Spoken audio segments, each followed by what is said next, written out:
Welcome, everyone. Thank you for joining us today. I am going to pause as we welcome everyone into the webinar today.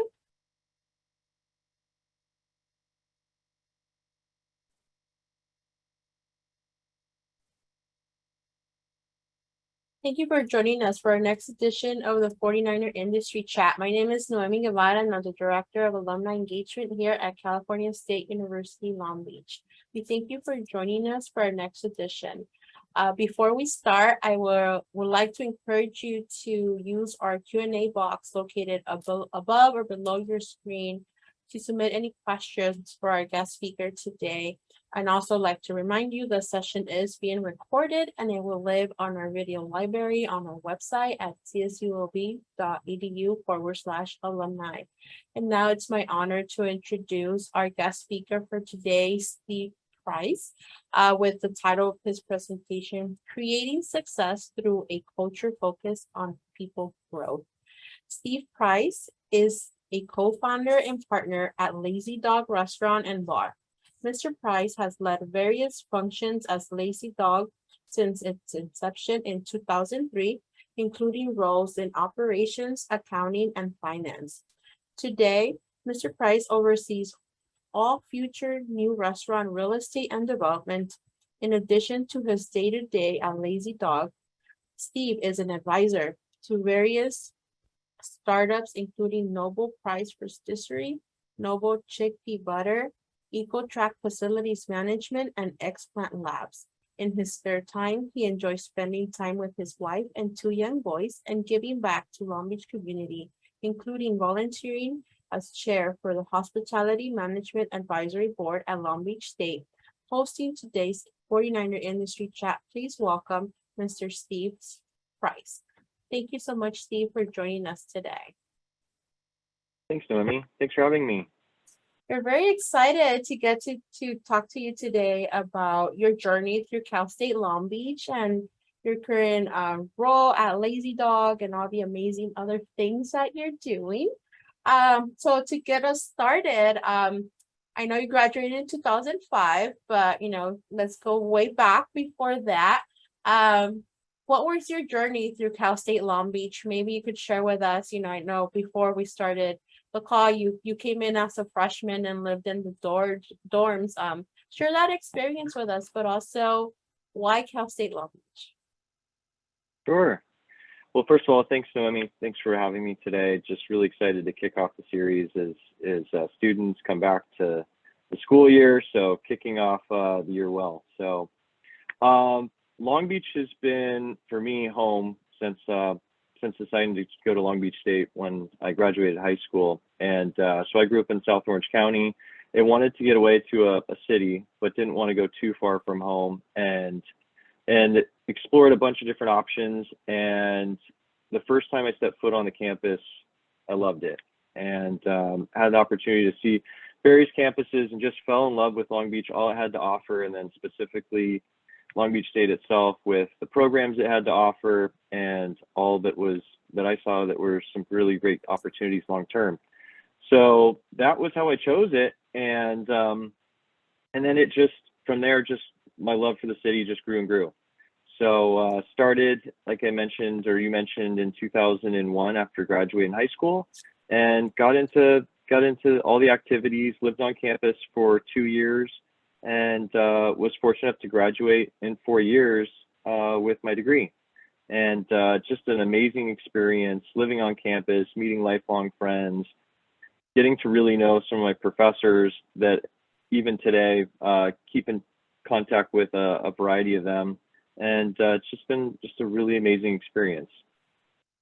Wonderful. And through your journey through Cal State Long Beach, did you already have an idea of what your career post-graduation was going to be like? Did you have a mentor, maybe a program or a faculty member that kind of helped you explore that while you were here? Sure.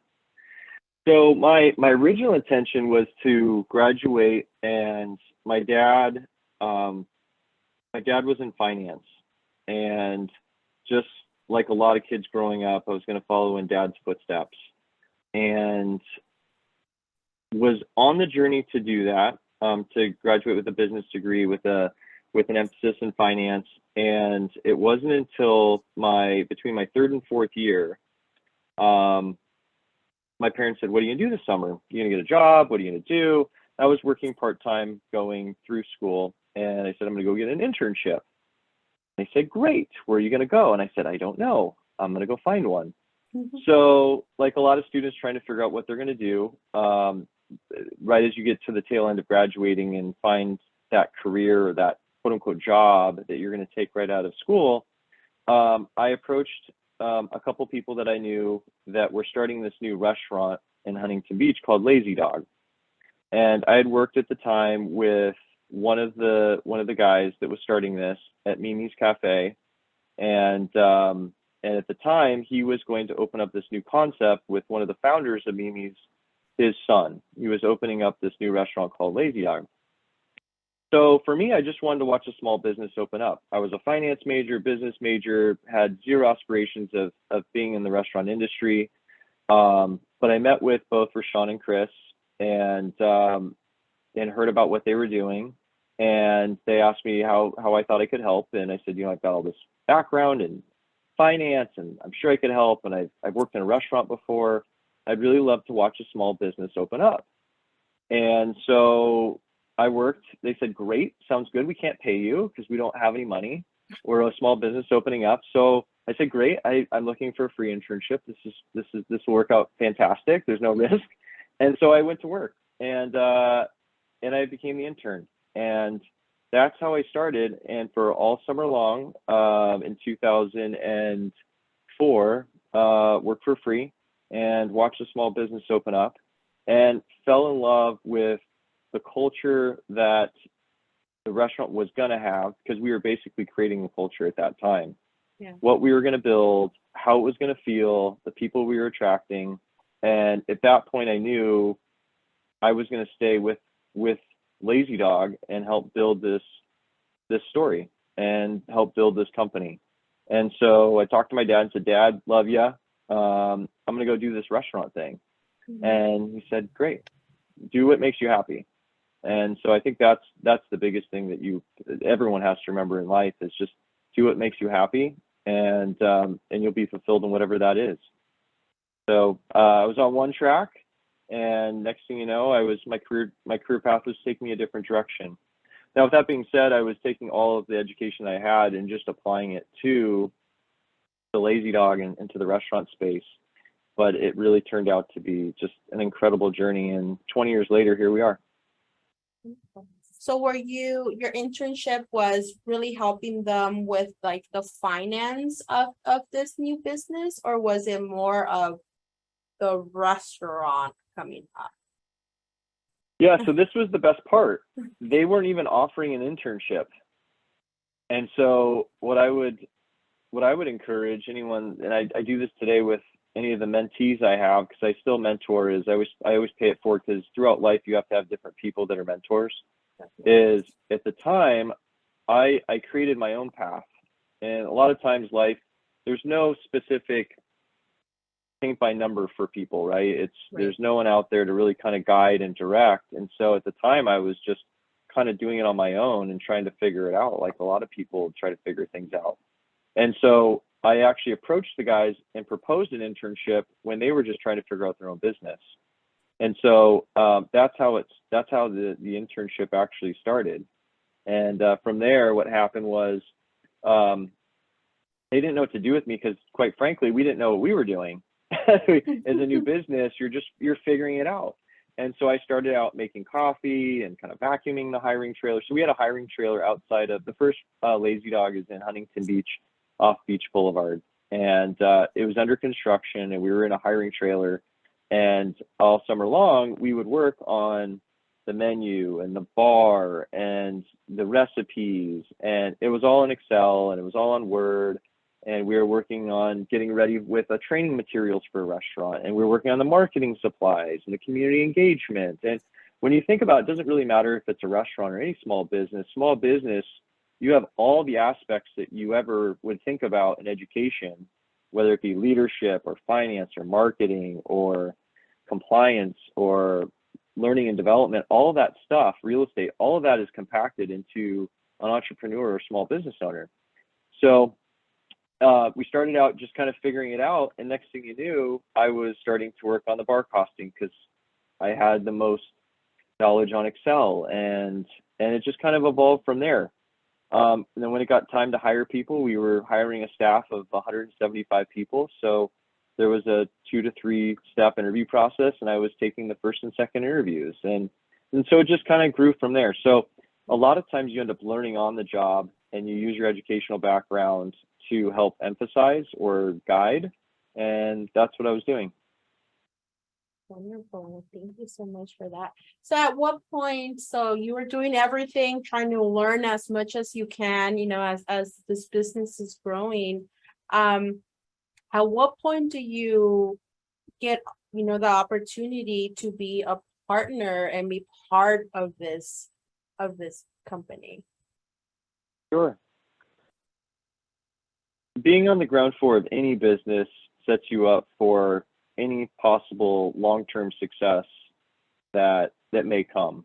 And you have to choose between stability and risk on what you believe the best is for your personal situation. At the time, I was obviously young, no family, really very little responsibility outside of just myself. And so I could go take a risk and join this startup. For the most part, small business is a startup. And it doesn't matter if it's tech or if it's a restaurant or anything. When you're starting up a business, there's a big risk. And so at the time at which you join something that is at the startup phase, you work really hard for not very much in anticipation that long-term it works out. And so with Lazy Dog being just a single unit, the plan was to have multiple of these over many years and grow and build the infrastructure and build a team of people. So as we were successful, the team was successful alongside us. And that was really the commitment we had from day one, is to try to bring everyone along from that first restaurant that wanted opportunity to grow, to build their own restaurant, to have a really successful life, to build that. And so it was probably about, I think it was 2.5 years after we started the first one. We were going to open the second restaurant in Torrance and then the third one in Orange. It was when we were going to open up Orange, I came out and I started our home office. So the long-term plan always was for me to get into the business, learn how a restaurant works. So longer term, as we were growing the company, we knew exactly what would work and what didn't work.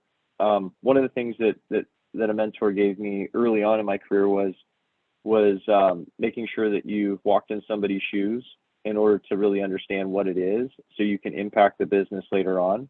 And so early on, with the idea of growing this business and helping the rest of the partners build it, was to really set ourselves up and figure out how best to do that. And so I had the opportunity to sit with the CFO and Chris's dad, who were running Mimi's at the time. Mimi's Cafe at the time they had about 80 restaurants nationally, and sat with them and said, "Hey, here's what I'd love to do. How do I do this?" And the number one thing they said is, "Do I go back to school? Do I get an MBA?" And their response was, "Get in the business, learn how the business runs, so when it's time for us to open up an office, then you understand how the business is run and how you impact it." And so that's what I did. So instead of going to get my MBA, going back to school, I kind of got my master's in small business and in restaurant, if you will.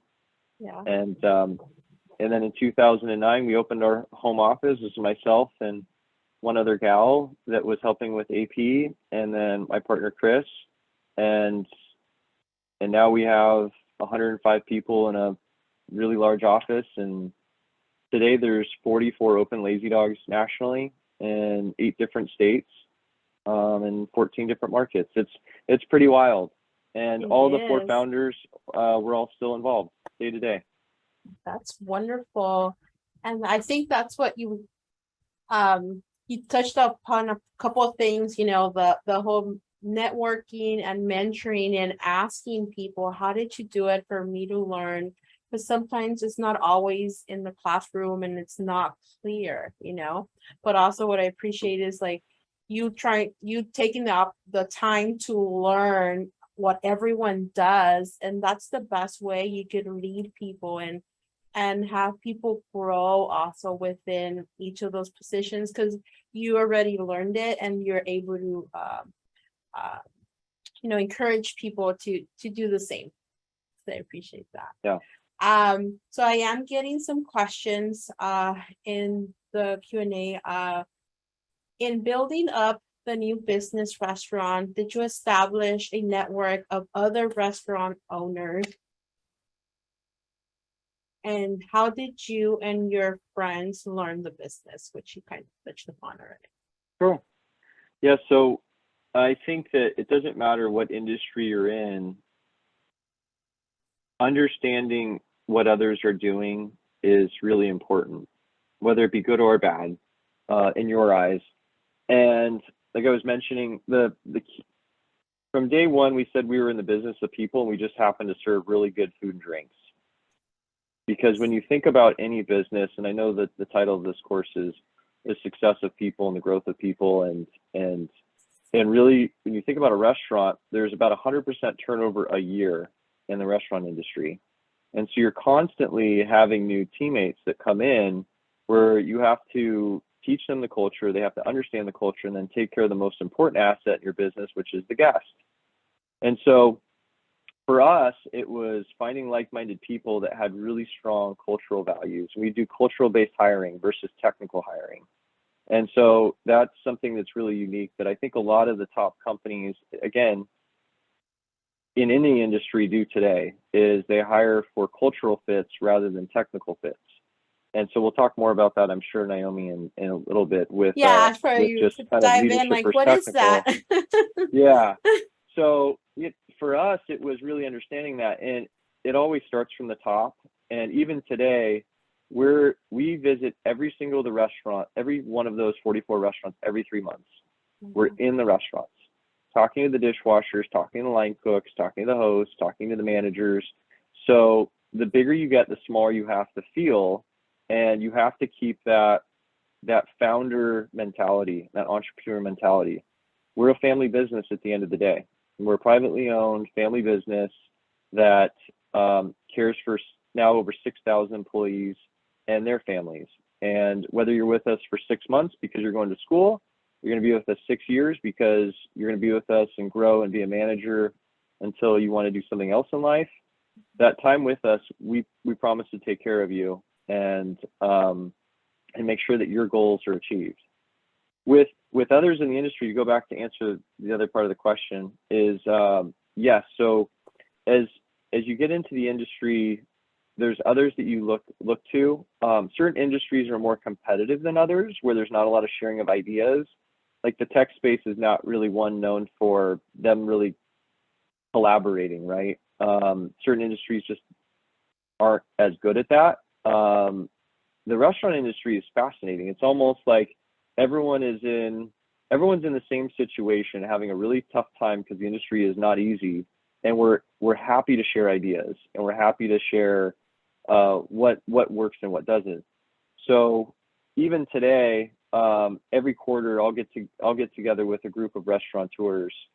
The local families that everyone may know on there, the Hoffman family, so Lucille, Hops Hut, Saint and Second, so Brad Hoffman, who his dad's great, Craig, and then Michael King, who has King's Fish House, Water Grill, 555. We get together once a quarter. We have lunch, and we just talk and chat. So you definitely have your friends within the industry, and just comparing notes and all trying to be successful together. We say success breeds success. So if you have others that are successful with you, you tend to have the same ideas and same goals and treatment of people, and you can all be successful together. Definitely. And I know there's so you've created your own community with many of the local restaurants here, but there are professional communities in the hospitality industry that also do probably bigger conferences that you could also lean on if you wanted to as well. Yeah, absolutely. We're active members in the California Restaurant Association. We go to all the industry events, and I think supporting the industry is always important. And again, whatever industry you're in, it's just that give back. We were given to when we had one restaurant, not really knowing what we're doing, by the wisdom of others that have come before us. And so that pass down of information and knowledge is really important. And so today, what we even do is just continue to work on that paying it forward to new restaurateurs out there. Like there's about 4 different new restaurant concepts that are getting some really pop press and news and Michelin information or Michelin stars, accolades that I've been talking to, just because they want to grow their brands and they have a single unit, but how do you do that? And so we're always just trying to give back to help them along, because that's how we got to where we were today. That's great. Now, as you expand the business and research new restaurant locations, what do you look for? How do you combat oversaturated areas and limit competition? Yeah, great question. The great thing about a restaurant is today more people eat out than ever. And when you look at grocery, especially grocery pricing, it starts to teeter on it being more affordable to eat out than it does to try to go to the grocery store and then That was cook the and headline clean. in a news story And last night. I was like, is that right? yeah, so it's pretty amazing. And you start to look at how the industry's changed over the last 20, 40, 60 years. Today, there's more prepared food than ever, whether it be at a grocery store or at a restaurant and the different segments of the restaurant industry, but it's happening more and more. And so you look at certain areas and there is some oversaturation of too many restaurants. One of those examples is Dallas. Dallas, there's nothing to do in Dallas, so people go out to eat. And there's you think about it, there's no beach, there's no mountains, their entertainment is eating. And so there's more restaurants in Dallas than there are per capita anywhere else in the country. And so at some point it does become oversaturated and you have to just be careful of that. But there's a lot of the country that just isn't. And when we created Lazy Dog, there's always an evolution that's going on within every industry. And the brands that are able to evolve survive. Brands that do not embrace constant change die. And so you think about it, from early on, the motto was constant evolution, never a revolution, because when a brand has to go through a revolution, it's too late. You've lost along the way the constant innovation, evolution you have to go through to keep up with the guest or society or technology or whatever it is. So when Lazy Dog was created, you think about it 20 years ago, Whole Foods was just starting, Trader Joe's was kind of starting, the Food Network was just coming out. And so we had positioned Lazy Dog to be the next generation of casual dining. So casual dining, you think about who's out there today. You have a lot of the Applebee's, Chili's, Fridays, Tuesdays, Macaroni Grill, Mimi's. Those are all from a previous generation of creating casual dining, sit-down restaurant, full service. When you look at what is out there new today, there's really very little, almost nothing, unless it's an independent operator where they might have 1 to 3 restaurants. So the whole migration has been to this area of what we call fast casual, which is you go to a counter, you order your food, you get a drink, you pay for it, you sit down, you're sitting on a plastic booth, maybe aluminum chair, and that's where Chipotle came from. So you have Chipotle's and the Cafe Rios and name all your other fast casual guys. So that was really born out of the millennial generation. Well, we knew that eventually that there'd have to be a reckoning or some innovation in casual dining, because people want to be served, but they don't necessarily want to go to the previous generation's casual dining. So that's where Lazy Dog really came in and fit the bill. And as the millennials came in and went through, and now they're in their family, marriage and family years, and kind of you have the tail end that's coming through, they're looking for a full service family option, and that's Lazy Dog. And so we've positioned ourselves to take share in even markets that are very saturated to garner some real great success. Well, thank you for that. I do have a couple more questions from the Q&A. With the high percentage of restaurants that fail within the first few years, what have you and your partners done differently to prevent Lazy Dog from suffering a similar fate? Sure. So the first thing is the real estate you pick. There's the real estate that you go into. So I do all the real estate now. That's my kind of quote unquote day job, if you will, where we select new sites.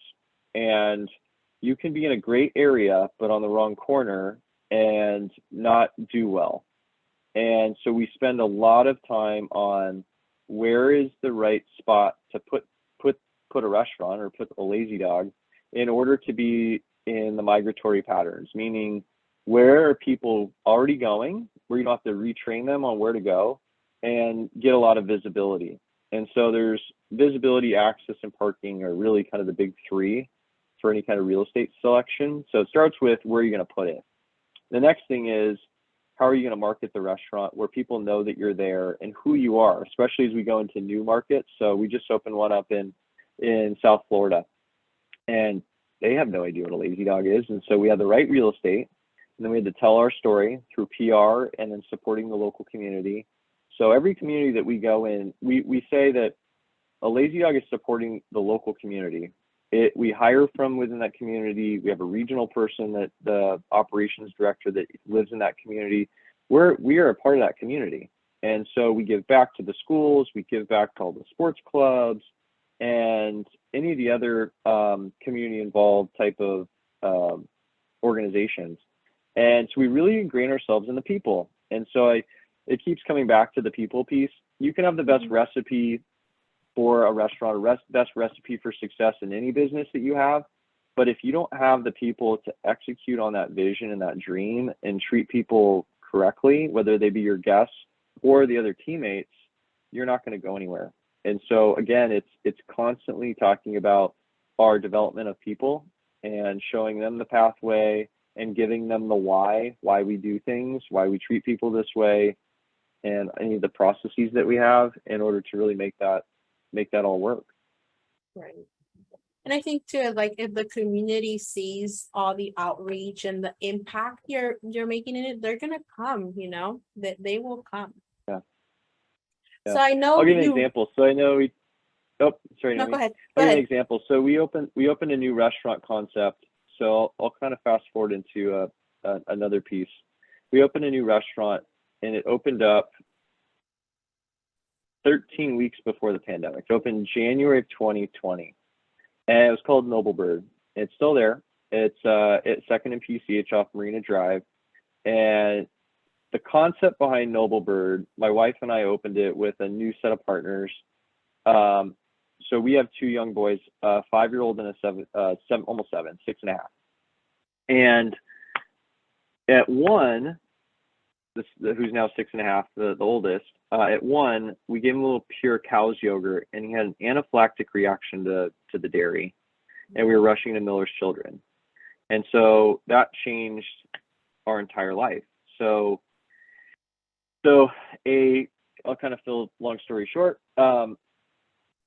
Our son is allergic to dairy, some tree nuts, and mustard. Mustard is a seed. And then the youngest allergic to eggs. And when I say a Cheeto could kill our oldest, a Cheeto could really kill our oldest son. And so we found ourselves as very isolating. We couldn't travel. It was extremely scary because food, which had been an item for celebration in our lives, ingrained through Lazy Dog, all of a sudden became fear and a distraction and all these negative thoughts. And so my wife, who was running her family was in real estate, decided to quit her job, and we really decided to focus on something new and make a change in how people understood this. It's really a disease. 1 in 13 kids now have a food allergy.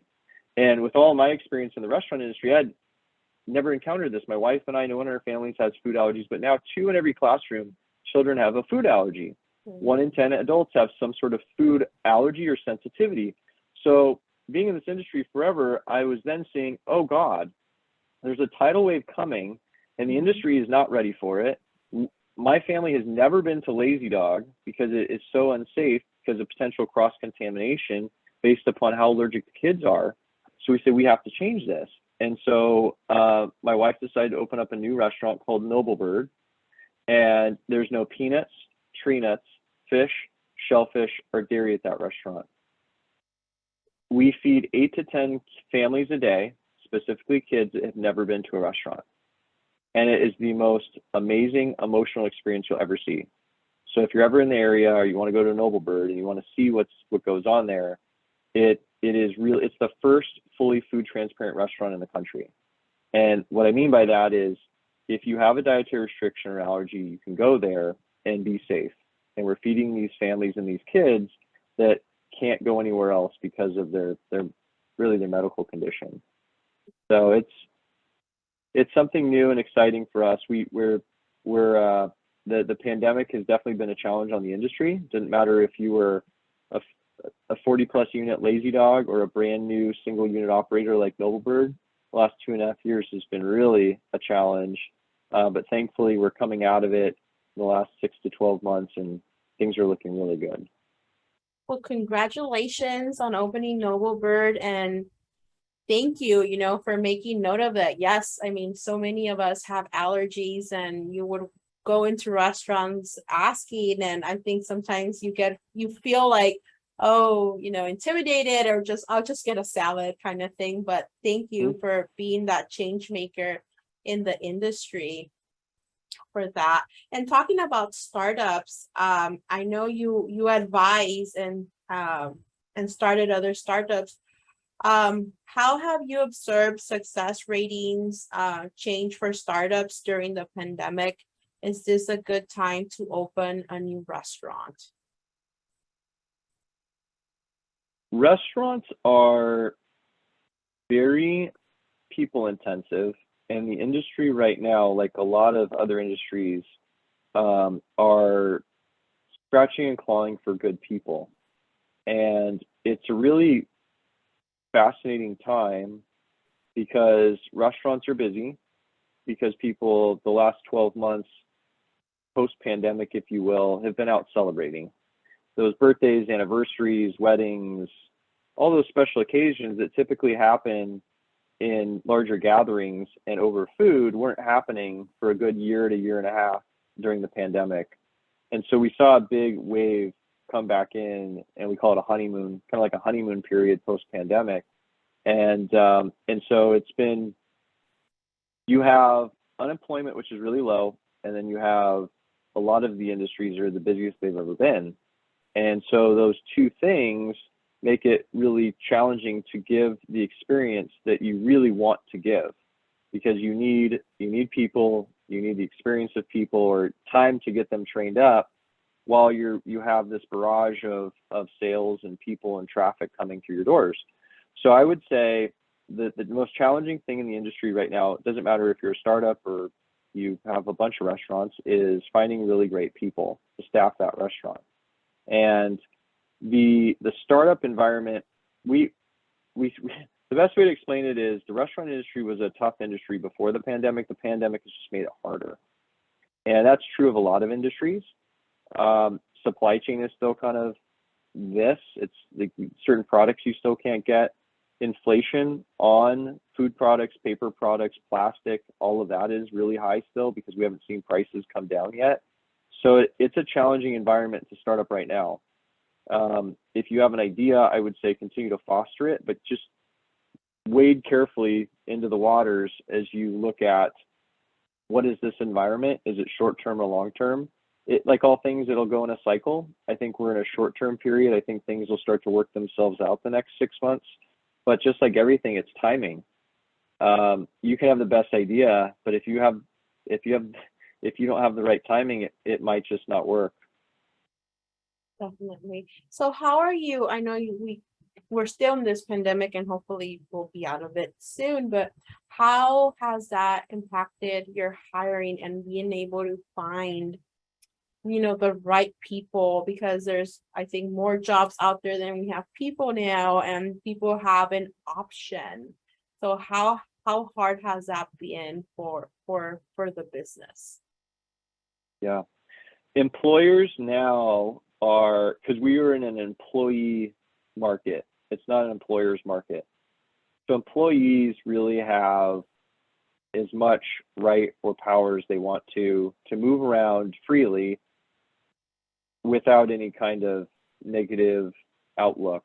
And what I mean by that is, what we're seeing right now, there's a lot of companies are offering signing bonuses, and so we'll see people kind of bounce around for signing bonuses, which isn't good, right? And so that's not something that we normally see, is a signing bonus or people trying to move around for pay increases, and there's just a lot of vying for the same employees.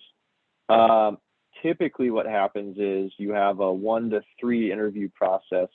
Usually it's closer to 3 in a normal period, where the employer-employee relationship is a little bit more in equilibrium. Right now it's not. And so employers are hiring on the spot for great people that walk in the door. And it doesn't matter if you're going to be a cook or a manager. A manager might take a little bit longer because we'll do background checks and cultural-based interviewing. If you have the right person, they're willing to wait for you. You want to find somebody that is not finding a job, that really wants to find a home.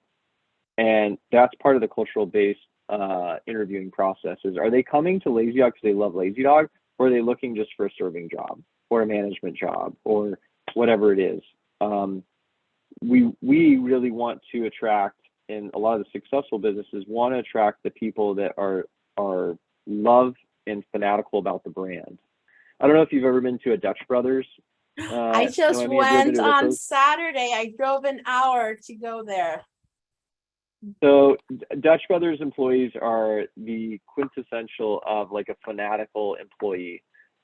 My first experience was in Colorado Springs going to one, and it was 0 degrees out, and it was at 6:30 in the morning, and this young lady was the most excited, peppiest I've ever seen. And it was 0 degrees at 6:30 in the morning, and she was just going. And she could have been just so cold that she just had no feeling anywhere, but she loved what she did. We had a full-on 5-minute conversation. With the first time here.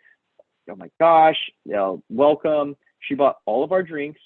They empowered her to do whatever she wanted. They trusted their teammates and their employees, and she was excited for us to be there. She was excited to be at Dutch Brothers, and that's a perfect example of a really strong culture and a strong branded company. Lazy Dog, that's what we have. And a lot of the other companies that are really successful, that's what you want.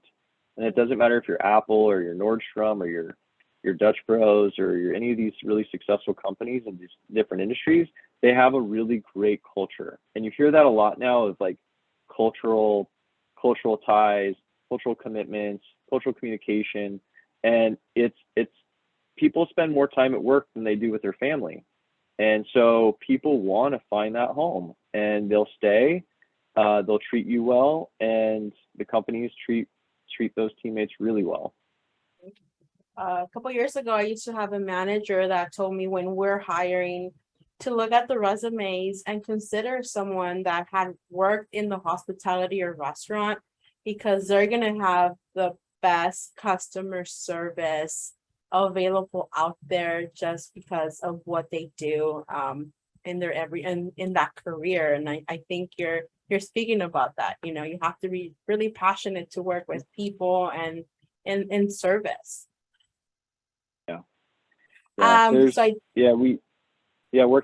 Working with the public, everyone, I strongly suggest anyone, if you've never, and again, when people are trying to figure out what they want to do, I say, have you worked in retail or have you worked in a restaurant? And the answer is no. I was like, go try it for 6 months, because working with the public, it teaches you a lot. It teaches you patience. It teaches you a ton. And so if there's a rite of passage, I think that's always a good one as people, before they get in their careers, is trying to enter into the industry like that. Definitely.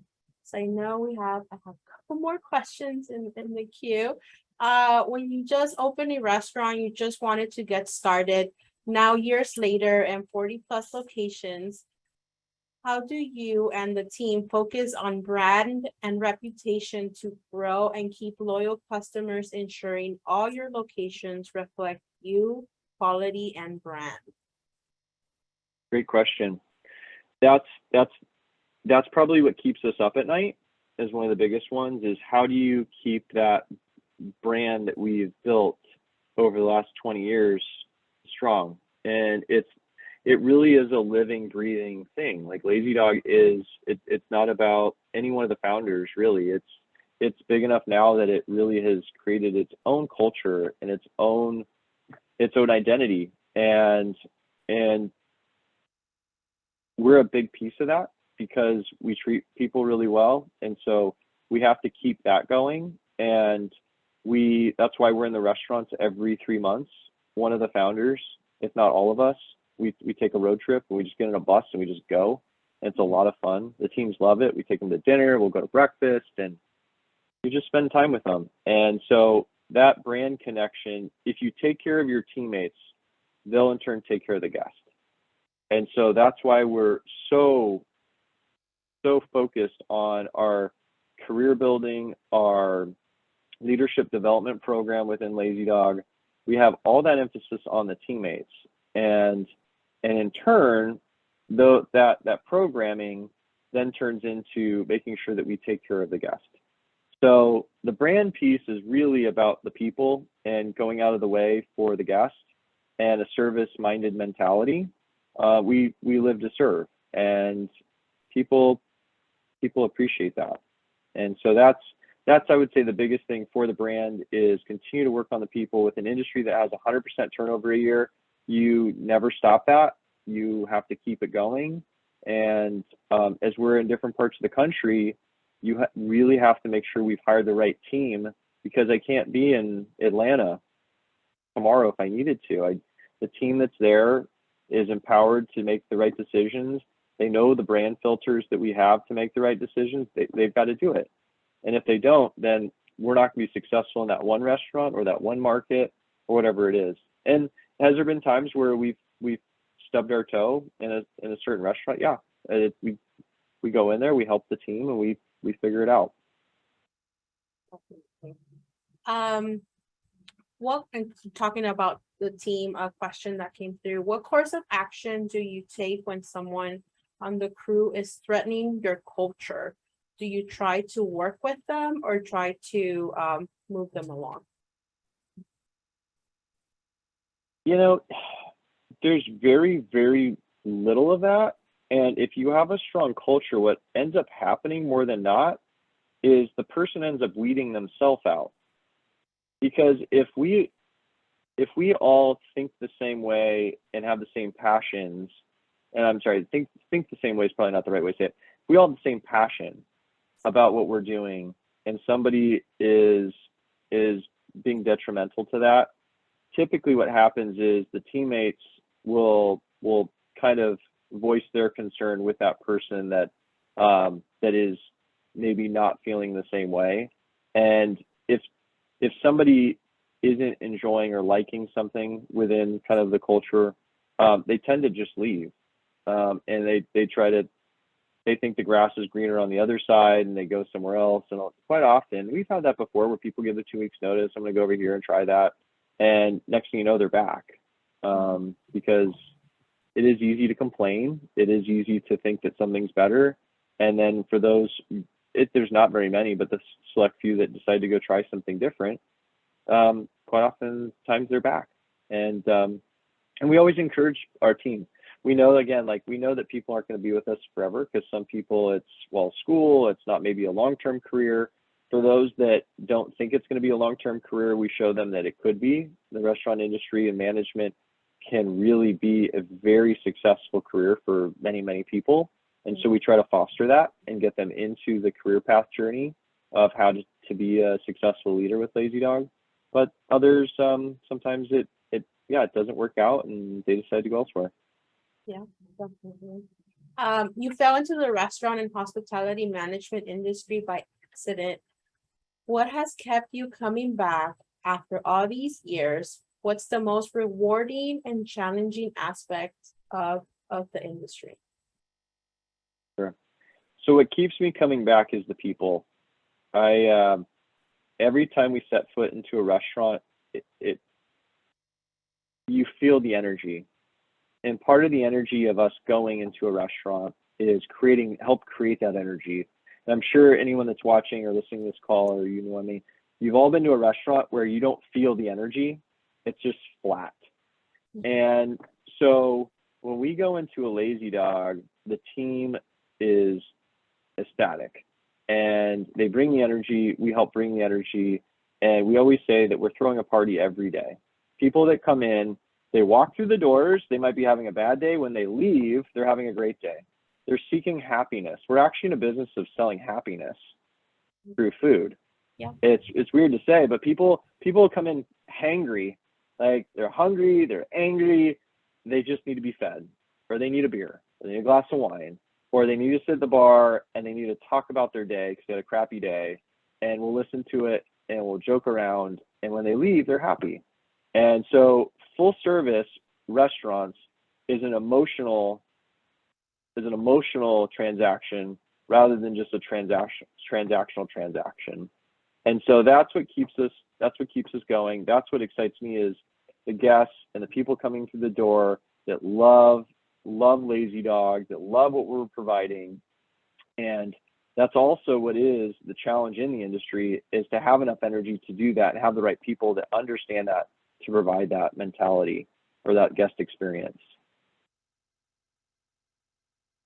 Thank you for that. And we appreciate having that mentality, that experience for all of us as patrons of the various restaurants that are out there. So I know we're up a little bit over time, but before we go, two questions. Like, what is next for you? And then any words of encouragement, wisdom that you would like to share with our alumni and our students that are watching or will be watching in the future? Yeah, let me start with the first one, Nomi. So what's next is, the more I know, the more I continue to want to learn. And you never want to stop being a student of whatever craft it is. And the longer you're in something, the more you almost have to learn, because you don't want to rely on your experience and get stale or become irrelevant. And so I'm always trying to reimagine or innovate myself, and making sure that I'm challenging status quo. How can we do this a little different? Where are things heading? And just being a student of innovation in the future in any industry or anything I'm working on with other people. So that would be kind of the first part of the question. And then the second one, the biggest advice I would probably leave everyone with is chart your own path and figure out how to do that. And what I mean by that is, there's no playbook for somebody's life and success. And I received a really cool piece of advice from a very successful person early on in my career. He came in, and it was actually around Christmas time. He said, "I'm gonna leave you with a Christmas gift." And he said, do your budgeting. And it was full of a bunch of business people. And we're like, of course we've done our budgeting. We know what our company's gonna do next year. And all that. He's like, no, do your personal budgeting. And he said, start to break down what you want next year in the different categories of life: family, business, work, mental health, fitness, religion, education, leisure, travel. And he listed all these different topics. And he said, now go home and budget and figure out what you're going to do. Because quite often we focus on work and business, especially as entrepreneurs and business people, about the business, but you can't lose track of what's most important, which is this time that we have that's finite. No one can buy it any amount of time that they want. And so make sure that whatever you do, make the most of it, and plan and continue to give back to all those that have helped you carve your path, because again, you're trying to figure out what your path is, what's going to make you happy, and then find people along the way that will help you with that. I think you'll find, just like I did, I found different people that are some of my closest friends that I didn't know how to get here. And so I found the people that could help me get here. Once I got there, that same person is not going to help me get here. So then I would figure out, okay, I need to get here now, and I'd find a different group of people. And they still became friends and mentors along the way. But as you kind of climb the mountain, if you will, you're at different base camps. And that person that helped you get to that one may not have the skill set to get to the next level of elevation. And so you kind of have to figure that out for yourself, because people won't give you the chart and they won't know how to figure it out for you. It's like you're building your own like Lego towers as you go through life. Yeah. Yep, absolutely. Wonderful. Well, thank you so much, Steve, for sharing your time with us and your expertise and your journey. We really appreciate it. And before we go, if any of our students or alumni would like to connect with you, are you on LinkedIn where they could connect with you? Or are you okay if they email us and we'll connect them with you if they want to connect with you? Yeah, absolutely. Email is the best way. Okay. I must admit, I am horrible at anything social media. Email is great, and I'd be happy to field any questions, any thoughts, if anyone needs any mentors. I've got a great network of folks based upon everyone's different aspirations. So happy to help however I can. Again, as a former alum and just as a continued student of learning, I think that's the way that we all have to work, is just pay it forward to all those that are coming along or besides us. Exactly. They're walking in your footsteps. And yes, we're all life learners in this journey. So I guess if anyone is interested in connecting with Steve, just email us at alumni@csulb.edu and we will connect you with Steve. I want to thank everyone for joining us, and please visit our website and follow us on social media to learn about our future chats. We thank you for your time. Thanks, Noemi. Thanks, everybody.